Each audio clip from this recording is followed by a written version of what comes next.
C'est quoi la vérité? Tu crois qu'il va oser sortir? À qui? Le cri?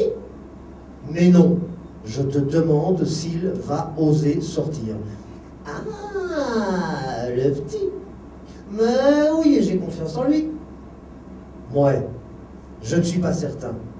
Ben, le cri, c'est d'abord mon parcours de vie que je voulais raconter un jour ou l'autre parce que je pense qu'il fallait me débarrasser de ça. Et on l'a créé il y a 2 ans à Avignon, donc en 2007, avec un autre comédien. Et puis Manu est venu voir le cri en 2007. On est allé boire un verre après, comme on le fait souvent avec des spectateurs. On a fait connaissance. Moi, j'étais fasciné par sa voix, ce que vous avez peut-être compris sur ma colline. Et on est resté assez proches. Il est venu me rendre visite en Belgique. On s'est revus. On a eu l'envie de travailler ensemble. Et puis, il a repris le rôle du cri.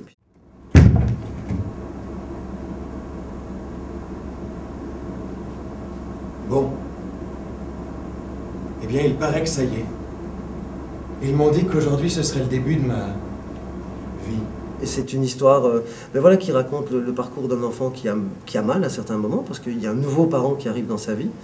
Et ce nouveau parent, c'est vraiment pas quelqu'un de bien. Pas tout seul, pas tout seul. Je peux quand même pas rester sans père. Il y en a partout, merde quoi. Des cools, des pas cools, des vieux, des nobles, des pauvres, des tarés, des pétés, mais des pères.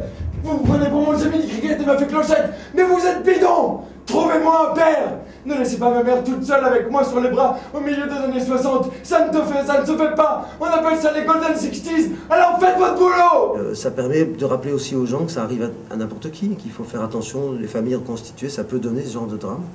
Et là, ce nouveau parent, en l'occurrence, c'est quelqu'un de violent, qui abuse sexuellement de l'enfant, qui le frappe tout le temps, et puis qui s'en débarrasse dans un foyer absolument immonde. Il a essayé de rentrer le sien dans mon derrière. Ça n'a pas marché. Bah non. Beaucoup trop gros.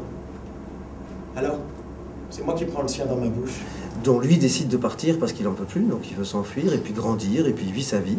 Il se marie, il tombe amoureux, puis il se marie, il se démarie avec d'abord une femme, puis un homme, et puis il devient adulte. J'ai 17 ans.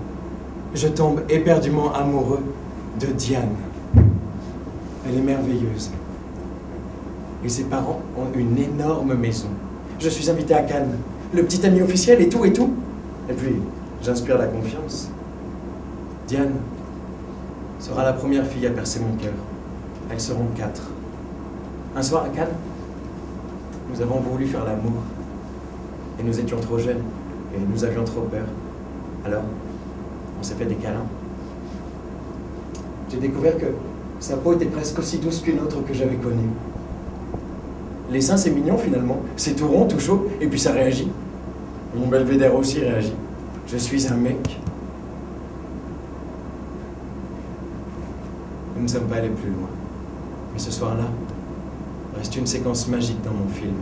Au moment où l'enfant et l'adulte racontent tout ça, il a quand même du recul sur... donc c'est ce qui permet une certaine distance, aussi une certaine sobriété de jeu. Et voilà, c'est ce que ça donne. C'est ce que ça donne pour que ce soit pas trop violent et que le public s'en prenne pas plein la tronche juste pour le plaisir de les faire pleurer.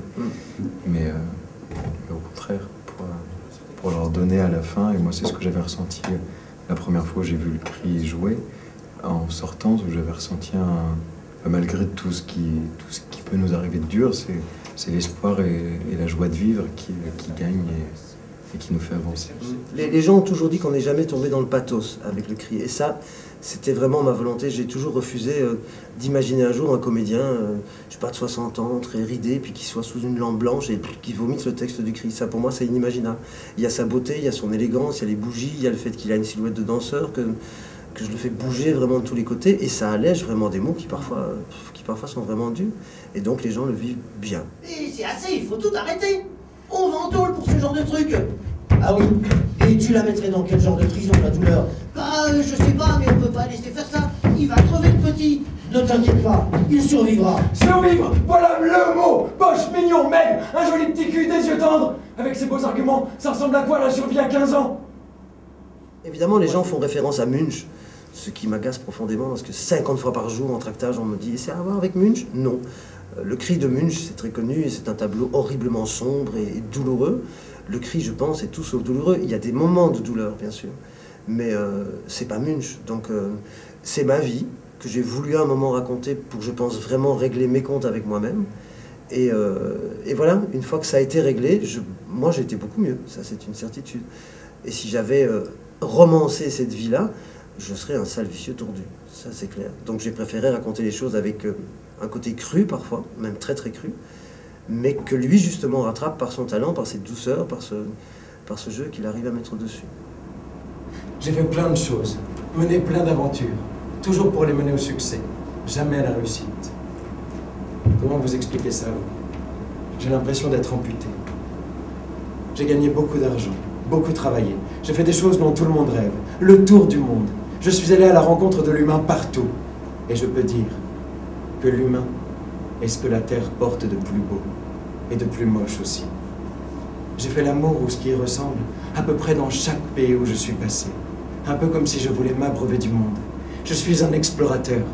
À Taïwan, à Pékin, à Kamakura, à Tunis, à Tanger ou à Istanbul. J'ai prié dans tous les temples et dans toutes les mosquées que j'ai croisées. La foi n'a pas de couleur, ni de loi. Il ne faut même pas joindre les mains. Il suffit de penser très fort, et d'envoyer cette pensée là-haut, je ne sais où, chez ma grand-mère peut-être, un peu comme un cri.